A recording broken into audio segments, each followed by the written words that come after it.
World War II is one of the most popular topics to cover in Key Stage 2 history.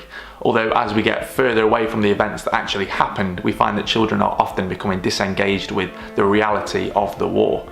To tackle this, our Live Encounters series brings an actual soldier into the classroom to lead your class through two very different parts of a day. The first part of the day is a very tactical series of activities that the class gets in a series of envelopes. The class is divided out into platoons and they each have 15 minutes to complete the task as they go around the room like that. The four main tasks that they'd be asked to complete are cracking the code, which is a game that requires you to really think about language and sequencing and figuring out what this hidden message is.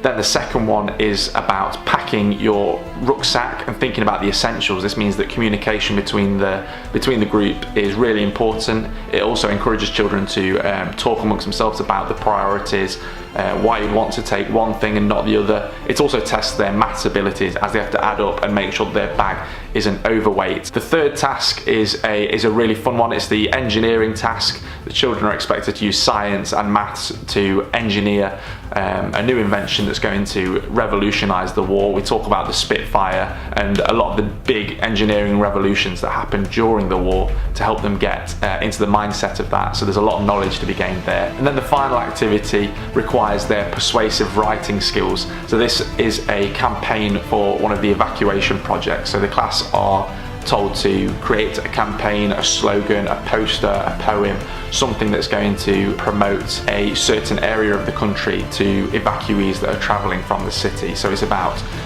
contrasting the rural to the urban environment and also talking about safety and being evacuated to different parts of the country. The second part of the day is the active part of the day. The class are taken outside in their platoons and expected to complete different tasks.